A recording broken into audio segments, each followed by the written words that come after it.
If you need immediate help, please call the National Substance Abuse and Mental Health Hotline at 1-800-662-HELP. When you're gonna let me get sober, let me go home and start over. Welcome to Clean and Sober Radio, brought to you in part by Jefferson University Hospitals and Thomas Jefferson University, providing excellent clinical and compassionate care in the Philadelphia region, a proven leader in healthcare and education since 1825. And now, here are your hosts, Gary Hendler and Mark Sigmund. Well, hi, everybody, and thanks for joining us at Clean and Sober Radio.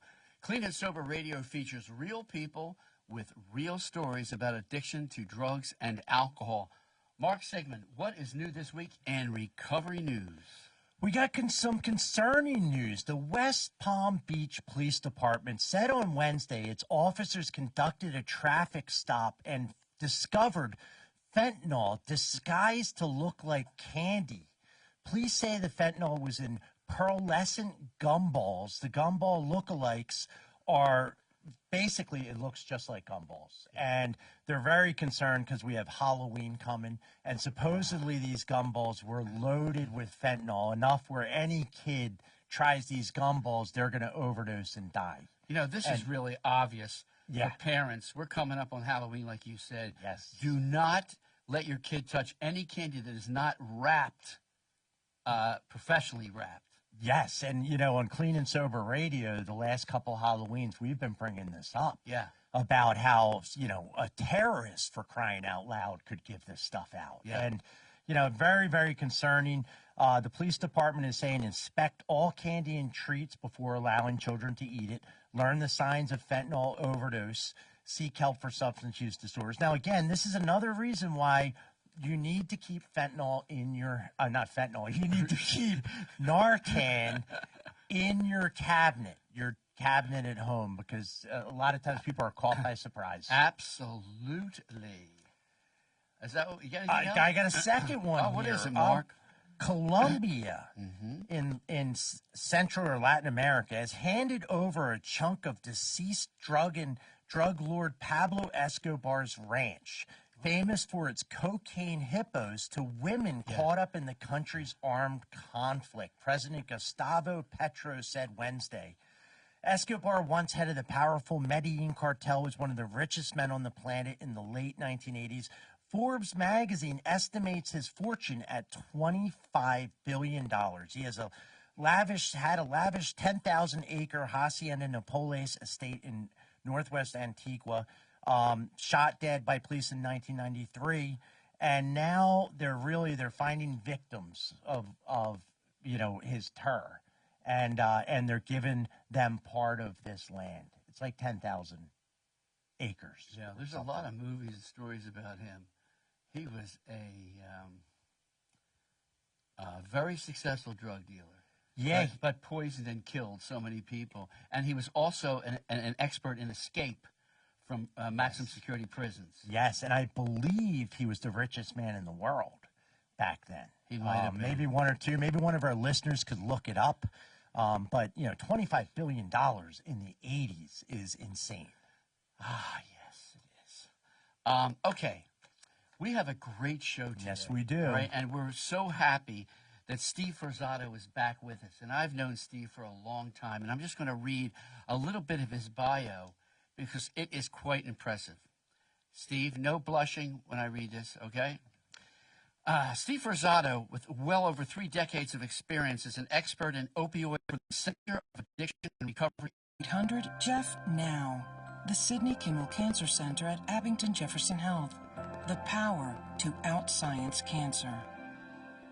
Hey, this is Jackie Martling, and I listen to Clean and Sober Radio. This is still Jackie Martling, and you should listen to Clean and Sober Radio. Everybody should listen to Clean and Sober Radio. 610-632-8601. This is Clean and Sober Radio. Everybody can join the show all the time on WWDB AM 860 in Philadelphia, live at 3 o'clock on Fridays. Also WPEN 97.5 FM high def, 2 in Philadelphia.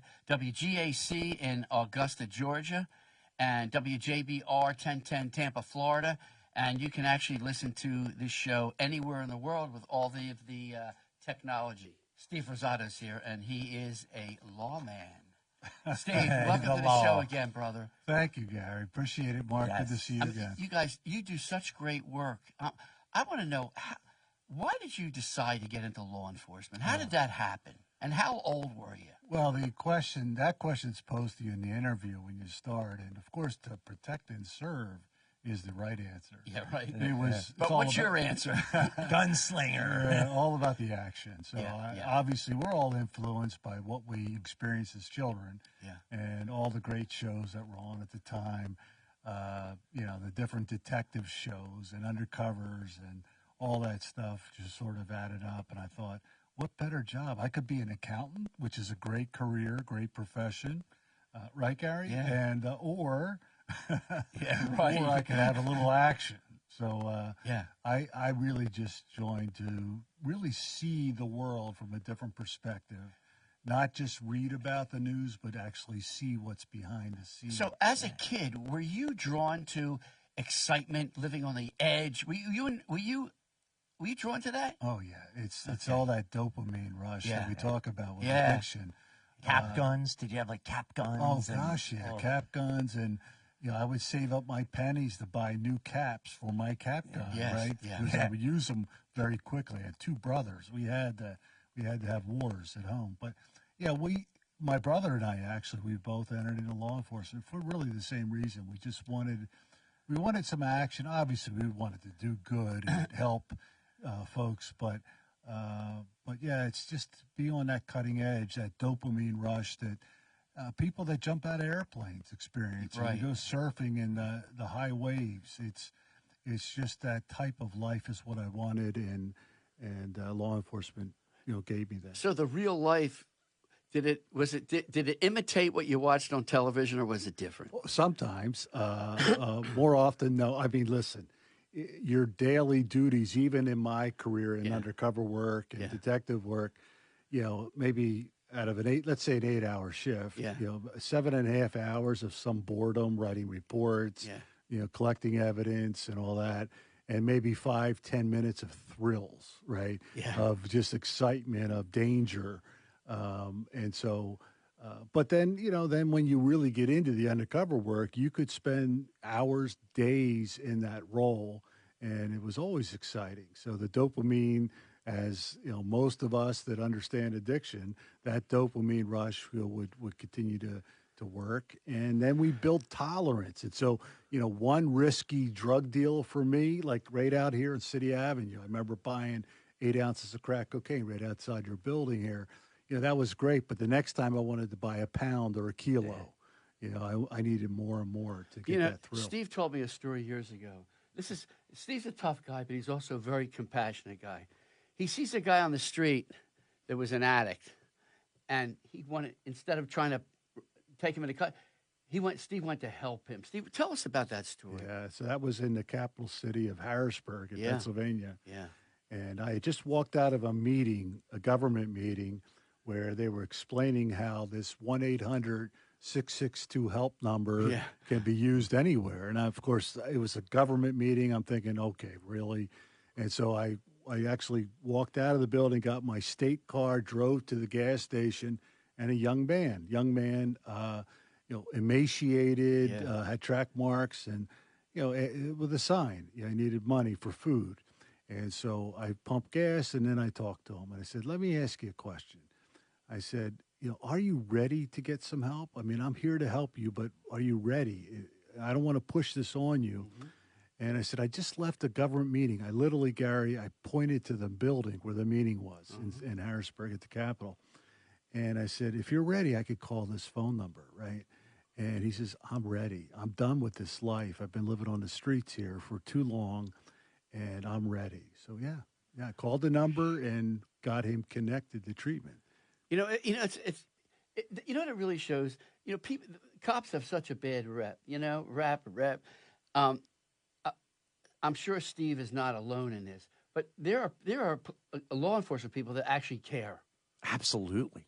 I mean, it's funny because like when you get in recovery, like I am happy to call the police at this point if I need to. I'm like, thank God they're there. Because But you got nothing to hide. nothing to hide. Yes, it's like thank God, And but yeah, and they're a big reason as a counselor. Yeah. I see a lot of guys get clean because they got in trouble with the law. Yep. It's the only thing that worked. Some of these hardcore addicts, the only thing that worked was they had a probation officer. So, Steve, you started your career, I believe, as a county detective. Yes. Montgomery County, which is a large county outside of Philadelphia. It is very diverse. It's very rich, and it can be very poor. And it's so that's where you started, right? Yeah. So for your audience, Monco has about 850,000 in its population, and we have small towns that are challenged, socioeconomically challenged, and then we have mansions. We have beautiful mansions that you would be proud to have in Europe, right? Yeah. And it's amazing to walk into those houses, especially with a search warrant. It's kind of fun, but. Yeah, we had the whole gamut of crime. We had homicides, all kinds of major crimes, thefts, robberies, and certainly a good active drug trade that much of my career was dealing with. Let me ask you a question. There is a large affluent part of Montgomery County, as you said. Was it difficult for you to deal with the affluent, the famous, the rich in this county? If let's just say a child got in trouble, it must have been in some form intimidating a little bit going into somebody famous or a lot of famous people around there or rich, and their houses are worth 20 times your salary. I mean, how did you deal with it? How does that work out? Yeah. So yes, I've been in the living rooms and kitchens of very, very wealthy, very famous people. Sure. Of course, I won't mention the names, but they are just the famous of famous. Just give the initials. And so, but it's funny how the same human problems that impact those of us that didn't come from those means impacts those families as well. And so many of the times when I would be asked to talk to a family, it was because of a situation that they were dealing with. They didn't know what to do. A lot of people don't know what to do when you have a son, a daughter, a loved one, a colleague who has, a heroin or a pill problem or a drinking problem, right? And so, the wealthy folks don't have an edge on what to do as, right.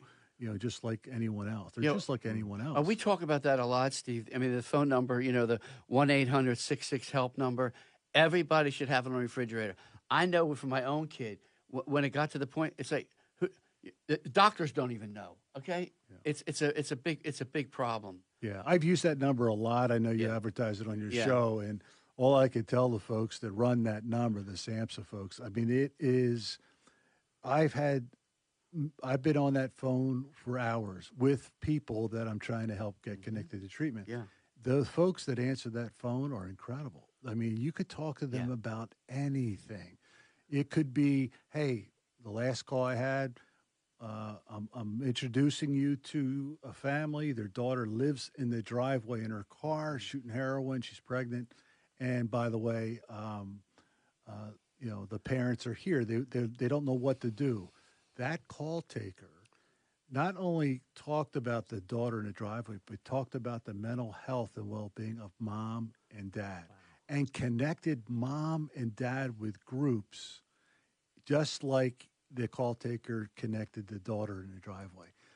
These people really do understand how to handle a traumatic crisis situation. Yeah, it's a really special number. I mean, they're not phone takers, taking messages.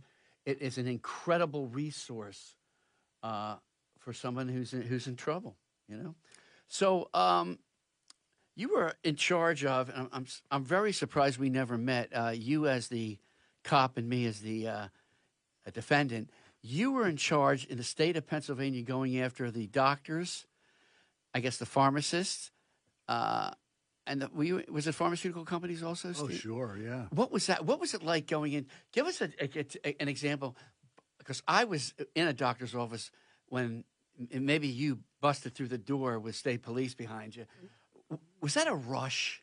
Oh yeah, It's a rush, isn't it? So it was the cases that you would think are exciting, and they are, is when you're out there undercover buying drugs off the street or buying from cartel members and kilos, and those are all fun And cases. can I just say this? Steve did not use his real name during this whole thing. I think I'm trying to remember. Wait, the can he name. say it or no? Yeah, you can say. Yeah, I can come out now. I can tell you my stories. Yeah. Tony Rendazzo. That's was my right, undercover and man. it so fits him, Yeah. doesn't Yeah. it? I mean, it totally fits you. I don't know. Did you think of that name, or did somebody else? Yeah, there's a little family history with the last name. Okay. From Sicily. So, Yeah, okay. Yeah. So what happened? So tell us about busting so with these doctors. So, it's one thing to chase drug dealers who aren't wearing the lab coats or the suits doctors wear. But when I really realized the opioid crisis that the doctors and the pharmaceutical companies were fueling, I felt a lot of pleasure, a lot of dopamine rush by getting those who are,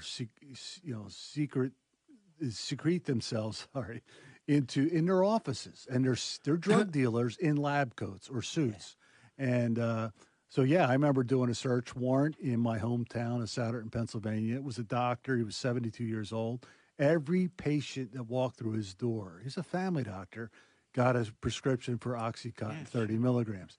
And so when we did that search warrant, it was such a pleasure to sit with him in one of his examination rooms.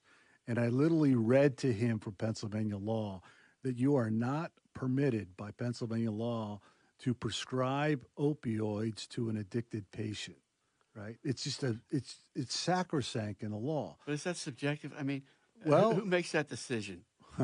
Well, the judge in this I case. guess the judge. The judge. But that's all he did, Gary. It wasn't about pain. It was about addicting his clients, his customers, so that they could be customers for life. He was trying to make money off of the backs Absolutely. of people. Were these doctors now, were they like, offended that you would challenge them? You're just a cop and I'm a medical professional. Oh, yeah. There's a lot of high-mindedness with the more wealthy people that we went after, the ones that didn't touch the drugs but did the business behind the scenes. Yeah, there was a lot of fake, faux, reactions to that, which anyone could see through. Of course, I saw through them. Right. But deep inside, the pleasure of uncovering someone who thought they'd never get caught, that was great. And doctors fit that category. Look at the pharmaceutical companies. I mean, when they started to get caught in the civil courts, they got embarrassed. Well, let me ask you this. I heard that it's very hard to actually bust doctors. Well, why is that? Why is it hard to bust doctors? No, I don't think it's that hard. I really don't. In fact, we figured out a way here in Pennsylvania to identify what they were doing behind the scenes. And that was through prescription monitoring. Yeah, right? yeah. And so all of us who get a prescription from a doctor, you can't just fill that anywhere. You have to go to a pharmacy. And those records are key to investigation. So if Dr. Feelgood from, any town, Pennsylvania, has a whole lot of opioid scripts, I should be able to look at records and find that drug dealer who's trying to secrete himself. The prescription monitoring program, which I was involved in, was 2015, I believe. But there was a lot of pushback from the doctors. They didn't want to fill out all these forms. It reminded me of the Narcan. I don't want to get involved with this kind of stuff. But I think slowly but surely it was a good program. And it protects their licenses. So and it protects their licenses. It does. If they're encouraged through that particular regulation, if they're encouraged to report their prescriptions and pharmacies have to report on the filling of those scripts, it does help the entire industry do better. Yeah. Hey, if you're just joining us now, we're talking with Steve Forzato. He's an expert in addictions. He's an expert in, and we're going to get to it, human trafficking. He's an educator, and he has an incredible resume, which gives him total, what's the word I'm looking for? Credibility. If you're just listening to us now, you want to watch us, come on to Facebook, come to our Facebook page, Clean and Sober Radio, and you can watch us do the show like these fine folks. Kathy Wolf-Collin, Debbie Reynolds, Robert Brandis, Shranksville, PA. We like when you tell us where you're watching. Mike Tomlinson, Mike Burke, Media, Pennsylvania. Have a good show. One of the two favorite judges, Mark? Who would that be? Judge Christopher Maddox. Have a great show and weekend. Drexel, I had dinner with him last week. Oh, nice. He's the best. Okay, that's, what do we have? I don't know, we have a couple minutes? We have 2 minutes. Okay, good. Also, if you want to call into the show and talk to Steve, you can ask him anything. He is a treasure of knowledge. Give a call into the studio, 610-632-8601, 610-632-8601. One of my friends called me and said, you say the number too fast. Did they really? Maybe that's why. Joe sometimes. Too Good. It was Joe Too Good. Yeah. I love that name. I love that name. Yeah. But Okay, it's 610-632-8601. I think that's slow enough. Do you think so? Even for Joe, yes. That's Even good. for Joe. Even for Joe. His license plate was no jail. Can I tell you something? Everybody knew that tag. And I was talking to Joe about it this week. Every judge, Montgomery County, prosecutor, they knew his tag. For your audience, he's a criminal defense attorney. Yeah. And I remember walking by his law office, going on my way to court, and see no jail. And I'm thinking, wow, this guy's interesting. And he was good, wasn't he? He was very good. Oh, he is very good. Okay, let's do this. I want everybody stay tuned. We're going to take a break. We'll be back with Steve Forzato in just a moment. This is Clean and Sober Radio. A cancer diagnosis can knock the wind out of you. The Sidney Kimmel Cancer Center at Abington Jefferson Health can help. Our brand new Asplund Cancer Pavilion brings you 86,000 square feet of cancer-fighting science for truly comprehensive care. Backed by the strength of an NCI-designated cancer center. Call 1-800-JEFF now. The Sidney Kimmel Cancer Center at Abington Jefferson Health. The power to out-science cancer. Hey, this is Mark Stein from the classic rock band Vanilla Fudge. Keep on rocking, so good luck to everybody and all the best. 610-632-8601. This is Clean and Sober Radio. We are back. Clean and Sober Radio out of Philadelphia, Pennsylvania. What we do, we like to educate, entertain everybody on addiction, recovery, human trafficking now. We're gonna talk a lot about that because it goes you can't have one without the other a lot of times. You can't have the human trafficking without the addiction. You can have the addiction without the human trafficking. And we're examples of that, aren't we, Mark? Absolutely. Were you ever involved in human trafficking? I mean, I wasn't like the person doing human trafficking, but some of the things I did in addiction probably involved human trafficking, in terms of place establishments you probably shouldn't go and these, places like that. And I would imagine that that's a big area is massage parlors and places like that, with human trafficking. Is that a big area, Steve? Oh, yeah. There's a lot of the human traffickers understand, strip clubs and dance places where, women are scantily dressed or not dressed at all. And they certainly try to lure the women in particular and some men into, their sort of their group, and then start to force them to engage in commercial sex work. Is there a difference between prostitute, and human trafficking? It sounds like it's a more organized crime, isn't it? Yeah, so with prostitution, and we traditionally thought of this based on our experience. So I remember back in the late 1980s, I was a young detective, and there was a problem in the center part of one of our towns, and the business owners were complaining there were too many, girls that were standing out in front of their businesses, and, men would come and pick them up in their cars and then drop them off half hour or so later. And so I had to pose as one of those men. And so I got to know through, my engagement with the girls, as well as talking to them post arrest, what their lives are all about. most of the time, the women were doing this without a handler, without somebody that was sort of coercing them. Yes, addiction played a role. Right. That's one way to pay the bill to the heroin dealer, right? Right. And so, but that was more towards like prostitution, And again, not They that- were like independent. yeah, independent Independent. workers. They workers. were independent workers. And then, so what I learned also at the same time was that there were ones that were being forced or coerced into this, or through fraud. They got involved in it. They didn't know what they were getting involved in. They were perhaps lured to the U.S. or lured to work for somebody, maybe at a strip club, and do some innocent dancing, right? All of a sudden forced into having to engage in commercial sex for profit. And most of that profit didn't go to them, didn't pay their bills. It went to go pay the bills of the person that was sponsoring them. And I'm always, it seems like every town has a massage parlor, Chinese massage parlor, every town. And I'm wondering, is that something where there is the mafia is behind that? Is that a lot of that human trafficking? Listen, Mark, there are legitimate places where people get legitimate massages. So I know, when you drive past them, you wonder. You have a curiosity. I wonder what really goes on in there. Yeah. Well, listen, chances are it's a legitimate massage place. It is a legitimate profession to be a masseuse. You go to school for it. That's not what we're talking about as far as human trafficking or those type of businesses that then get into the commercial sex work.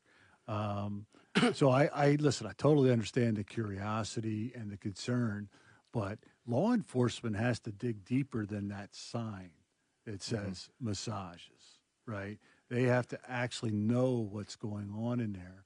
And then when I've done those cases, it's so interesting to learn from the women mostly that I've met, the women that, how did you get involved in this type of work? And it was just from different sort of avenues. Did you ever have mostly addiction? Steve, did you ever have to go in undercover into one of these places? Yeah. How did that happen? All right, let's move on. So, human trafficking and addiction, I'm wondering, Mark, if the rehabs around, let's just talk about around Philadelphia, if they can determine when a patient comes in that's addicted, is there other life in human trafficking? I wonder if that's ever brought up in rehabilitation centers. I haven't seen it, mostly working on an outpatient basis. Now, I have seen lots of, prostitution because of the addiction going on. You have seen that? Oh, all the time you hear of, the sex trade and it's such a shame because you get these girls that are, when they're not using, they're not into that kind of thing. And then they come in and they first get clean. And for them, it's traumatic to all of a sudden be thinking from a clear head that they've been out there selling themselves. And it's really tough. You try to work through it with them because a lot of them have a lot of guilt and shame around this. And it's such a shame because they were just caught up in addiction. But in terms of human trafficking itself, I haven't run into that. I've been in the field I probably haven't, didn't know it. But I've been in the field for 25 years and haven't had. Well, the problem coming out of rehab, yeah, it's the same as coming out of a jail or a prison. They have to have some kind of work ethics. They have to have some kind of skills when they come out of rehab, or a woman have to. What is she going to do?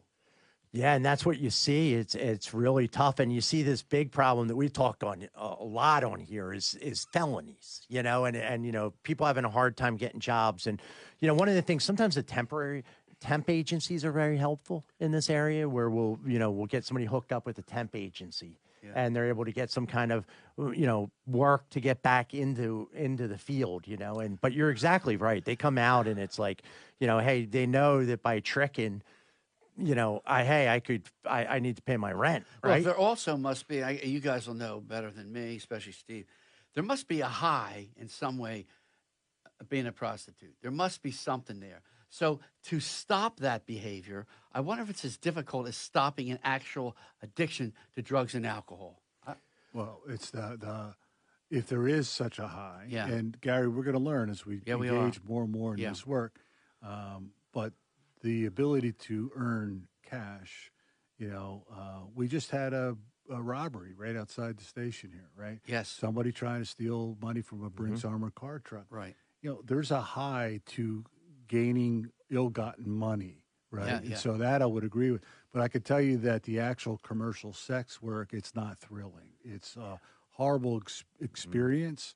Mark's clients, the people that go to treatment centers, they start to spill what they've been involved in. It's just like anyone, hey, I did this when I was drinking. I'm ashamed of it, right? It's the same type of thing.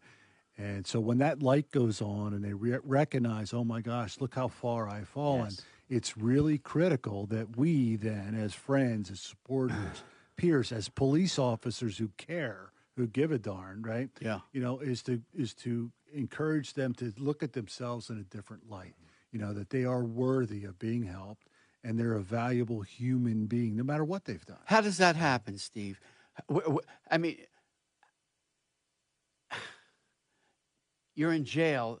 That stuff isn't said. When you get out, you're worth it. That language, that conversation doesn't happen. So, what kind of services? Let's just say Montgomery County, are we doing or we will be doing to help these women? And some are men, aren't they? Yeah. Some of these prostitutes Some are men. Sure, absolutely. Are the women and the men who are the prostitutes? Are they charged as defendants, or is it really the Johns or whatever you want to call them? Listen, most prosecutors throughout the United States, if they have a case involving Mark's example, massage parlor that's actually commercial sex trafficking. Let's say that the handler has people using heroin and withholding that heroin if they don't make enough money that day, or rewarding them with heroin when they make enough money that day. Most prosecutors will likely file a charge initially with the sex worker. For them to flip? Well, sometimes with them to flip or just out of routine. We always charged before. And so what we're going to do when we educate police is at least pause and think about that, right?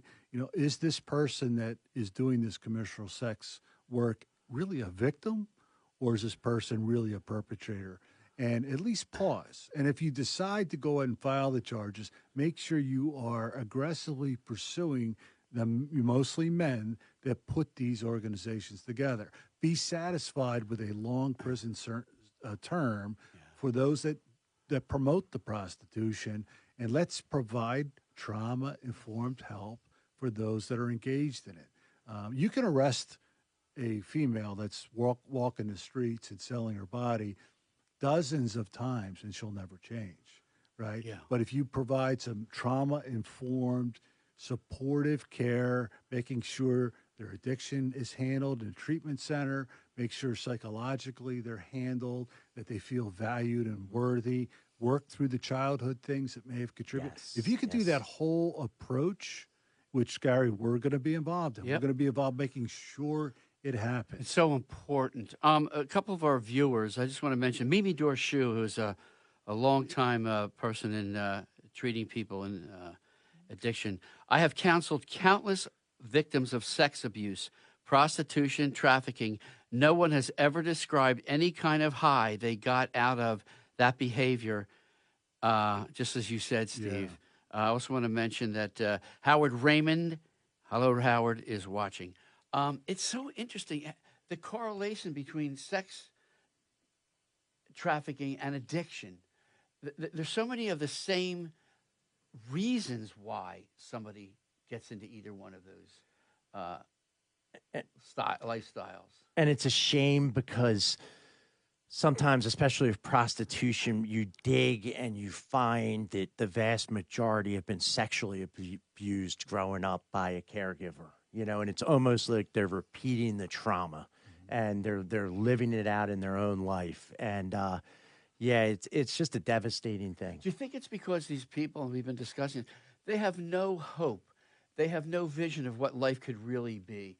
It's a dead end, and this is my life, and so I mean, it's crazy because in some other countries they actually have it legalized. You know, one of them is Costa Rica, and the girls have, you know, they actually have to go and get checkups, and they have to go in with professionals and all that stuff. And it's a much kind of cleaner trade down there. Well, is prostitution legal in Nevada? It is, I isn't believe it? it is. Yeah. Yeah. Yeah, yeah, and It doesn't mean it's healthy though. So No, it's definitely not healthy. Yeah, I mean, it's still traumatic. It's a Yes. traumatic lifestyle. You know, like we talk about addiction, you know, once you become addicted, it's no longer a choice. You know, you can't correct. just tell somebody that's shooting 30 bags of heroin, well, just decide not to do it anymore. Like, it's more than that. It's more than just one decision. There's got to be some support and some life events happening to encourage someone to stay well. And so with prostitution, you know, look, let's just face it. I mean, we're on the right side of this thing. The women and men that are trafficked in prostitution, commercial sex work, they don't want to be there. You know, it may pay the bills, it may pay their dealers, Right. but they don't want to be there. It's not a fun life, you know, Yeah. and that, you know, your person that's watching this show is absolutely correct. Are the men that are trafficked, are they trafficked to women or to other men? Well, it's actually a little bit of both, from my experience. Again, I don't know it all, but I could tell you that it's both. Because I'm sure there are listeners and viewers right now saying, wow, that would be awesome. Yeah. Well, there are men that, you know, let's talk about the buyers. Right? Yeah. Those that are actually paying for sex. Yeah. Right. And so there's just a wide variety of folks that engage in that type of behavior and spend lots of money, you know, at the clubs, you know, and as well as the hotel rooms. And so there's just a wide variety of human beings that engage in that stuff. And so, you know, the traffickers have to have on hand a stable of a variety of folks. And that's why men, women, boys, girls, you know, are being trafficked. Do the traffickers supply these women and men with the drugs?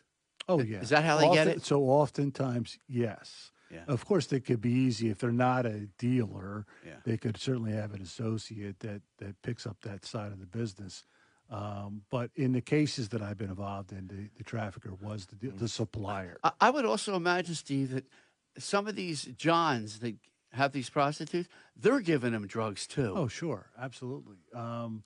Yeah, they a lot of them use drugs themselves and certainly would enjoy a time with somebody who's also using that drug, and that surely does happen. And sometimes I'm sure if they have an abundance of drugs and less cash, if they're cash poor, Absolutely. product rich, they would offer drugs in exchange for sex. Yeah. And do they end up in the newspaper? The Johns? I've seen it before where they have like these Johns get busted and they end up in the newspaper, their picture and all that stuff. So we had a big debate about that years ago in Montgomery County. Yeah. I worked for the DA then, and oh my, we had a big pushback when we published the names. And then one of the townships, which has a lot of hotels, literally put their names and their pictures on billboards Oh my gosh. to shame these folks in the community. Yeah. I'm not so sure that's a great idea. Suicides I can would get- be concerned yeah. about self-harm. But yeah, I mean, listen, prostitution is not newsworthy today. But back in the 80s and 90s, yes, names would be published and marriages were ruined. It's right? not newsworthy. Not by us, by their behavior. Right? It's not newsworthy, and it's not new. No, that's I true. mean, this is, Oldest as they say, profession, it's the right? oldest Yeah. profession. Is it? I mean, I really believe that the trafficking stuff, with enough resources and help that we're going to give, can be put a big dent in it. But a woman that goes out wants to sell her body, I don't think that's ever going to stop. No, they say it's the oldest profession on earth, Yeah. and I get that. But the way that we view this nowadays, in the last decade or so, there's just too many stories of tens of thousands, worldwide millions of women and men who have been trafficked, and they need not just you know food and shelter; they need to be rescued from this from this behavior. Oh, absolutely. Yeah, and that's what we're going to do. We're going to rescue people. Beautiful. Yeah. Beautiful. It's easy to talk about all this, but can you imagine if you're actually, if you had a daughter, your daughter has had drug problems, and now she's involved in this kind of stuff. Can you imagine the trauma? It's like it's like drug addiction. It not only affects that person, the family and the community is affected by it. And here's the thing too is if somebody's in the pornography trade or they get depressed, or if they're in prostitution, they get depressed. Their dopamine centers and all use up all the neurochemicals, and they naturally end up. You hear these suicides in the porn industry, for instance. But you're exactly right too. Imagine that if you're a parent and you know that your kid's involved in that. I mean, well, it's horrible. It's just like if your kid's involved in drugs. It's yeah, your kid's missing. Like your purse. If you're a mom, your purse is empty, right? And the kid's gone, and you begin to look. Where's my son? Where's my daughter? And I used to get those calls in law enforcement. Police get it all the time. I think my kid's in this area of the city, and we had a decision to make. Do we go? It's not a crime. Do we go and help the family and find them? And I enjoyed doing that. It was a fun pursuit. Showing a picture around a certain neighborhood in Philly, and once in a while coming across the person, and then talking to that person. How did you survive down here shooting 10, 20 bags of heroin a day? And ultimately, a lot of the women in particular were selling their bodies and causing more trauma to themselves in doing so. Yeah.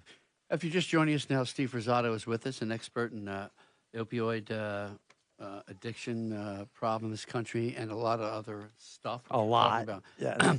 Marcus, we get emails during the week. Mm-hmm. And let's read a couple of them and see if we can answer these.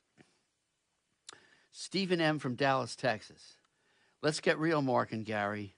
Is this epidemic ever going to end? I'm hoping the actual opioid epidemic, I've been waiting for years because usually it switches to a different thing. I'm hoping that it kind of slows down and peters out. The problem is this fentanyl mixed in with everything. But for years, I'm so tired of it.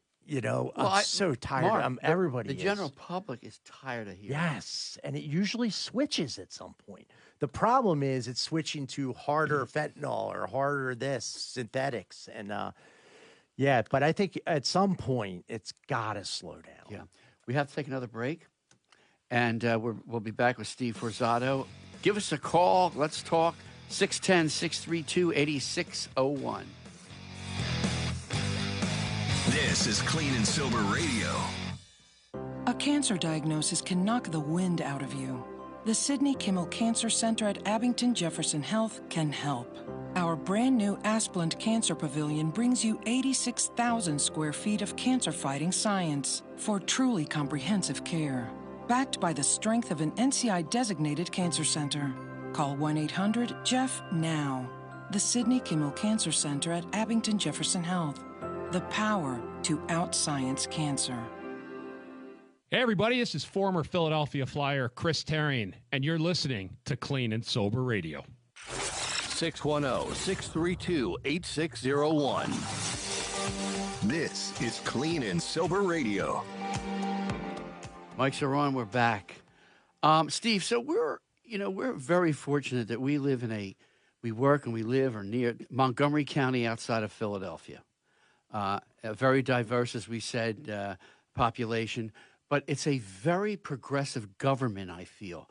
I feel they really, really care. I mean, my involvement, with the prisons and with the commissioners, I think there's a feeling in Montgomery County that they do want to help people. And I think they put their money where their mouth is. I totally agree. They understand that part of the job of government is to make sure that the people they serve, their constituents, get services that they need. And sure, private insurance companies are fantastic for treatment, right? But not everyone has private insurance. Right. And, the human trafficking issues that we see and we're addressing, for example, in Montgomery County, it's nonprofits like Clean and Sober Media we need to be funded to do this work. And so, yeah, they don't hesitate to help projects that help their constituents. Yeah, besides it's the humanistic thing to do is to help people. It's money well spent. Oh, Yeah, absolutely. yeah. You know? Yeah. And at the end of the day, so in my career, Yeah. when I would go home, not every day, but often would go home, and I would have a story, something that highlighted my day. Sometimes it was a good, funny story. Other times it was, there's a little bit more behind it, and it was kind of a difficult thing. And I certainly censored what I shared at home. But for Montgomery County government, who's funding us and funding other great projects addressing addiction, they go home too to their families, and they're like, "Hey, we were able to help this project, and we've helped 14 people get into treatment because of X, Y, and Z." And so it's all about, to me, it's all about the good stories. And if you can go home and tell good stories, you're doing a good job in government. Yeah. I wish that I wish the national government was so inclined. But that's another story. But it is a good feeling to know that we live in an area locally that really care. Yeah, very, Really? very fortunate. Yeah, Very I mean, fortunate. Yeah. We know the commissioners and we know a lot of judges, and the progression of people now wanting to help other people, not sentencing like they used to sentence, want treatment more than incarceration. All this kind of stuff is going in the right direction. And also educating people, like you have that program at St. Joe's University, where it's educating. We got to get the younger generation really tuned up on this. Yeah. Steve, talk about the program at St. Joe's. Yeah, so we educate first responders, and think about that term. What does that mean? We educate police officers, probation, parole, corrections, all types of first responders on addiction, so they understand when they come across someone that doesn't stop drinking, even though they know it's harmful, doesn't stop using substances. Yeah, you could easily make arrests, and that's fine with their violent offenders. That's okay. Public safety is important. But how about the nonviolent offender who's struggling with a disease, the addiction, right? Is there something else we can do?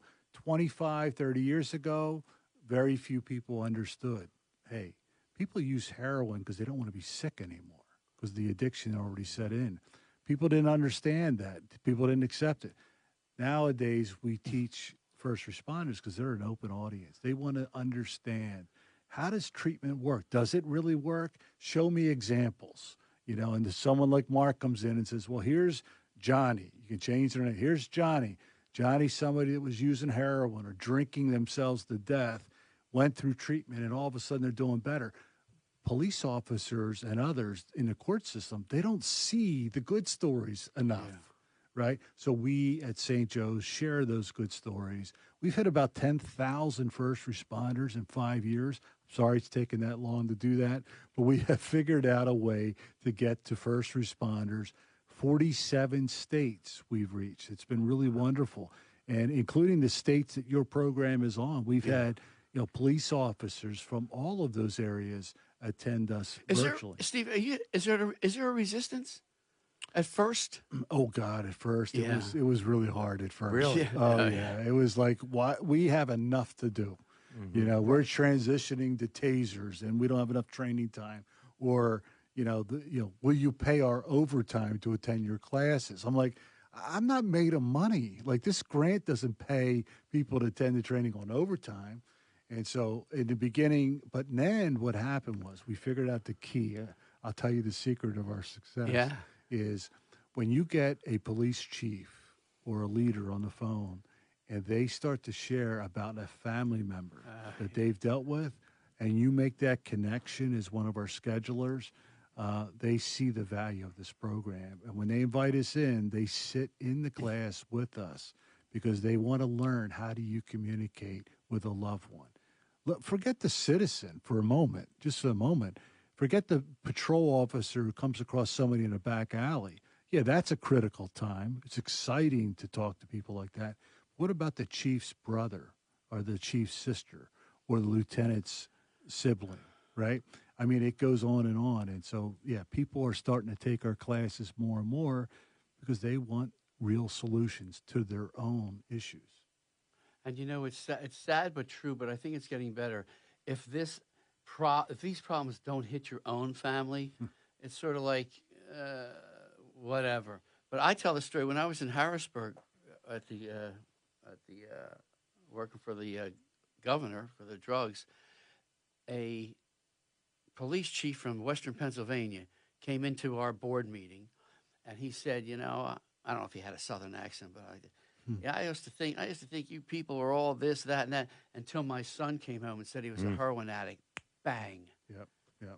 Yeah, that what's in it for me, we call it WIFM, like what's in this program that you're teaching from St. Joe's for me? Right. And we can answer that question easily. And usually it takes about 10 minutes into a 4-hour training, and we see the folded arms open up. Yeah. Because we're not out there to judge them. Look, police officers have a tough job. And so we're not out there to judge them and point fingers at them. We're just, we teach them in the first 10 minutes what's in it for them, this class. It's education. Absolutely. It's all education. Yeah. All right, we got 3 minutes. So, Steve, really, thanks for coming in again. And we're excited about the program of the sex trafficking. And I think as much as we can do here to provide information and education, it will be very helpful. That's great. Yeah, we're gonna do things together. I like to collaborate. That was a big thing of mine, even in drug work. Collaborate, don't compete. I used to tell the feds, the local departments, look, I'm here to help you, and if you can help me, that's great. There's a lot of competition in drug work. Trust me. We all want the same Escobar targets, right? The big goal right there. Yeah, we all want those arrests. Yeah. But when it comes to rescuing women, children, rescuing the men, the victims, the survivors of human trafficking, we'll do this damn thing together, and we're going to make a big impact. Great. Thanks, Stephen. We'll see you back on the show thanks, Steve. soon. Remember, if you or a loved one is struggling with addiction, help is available. 1-800-662-HELP. 1-800-662-HELP. For Clean and Sober Radio, I'm Gary Hendler. I'm Mark Sigmund. And we thank each and every one of you for giving us all the support that you have given us over the last 13 years doing this. Take care, everybody. I'd like to say thank you on behalf of the group and ourselves. I hope we pass the auditioning. Did we pass the audition? Let us know next time. Take care.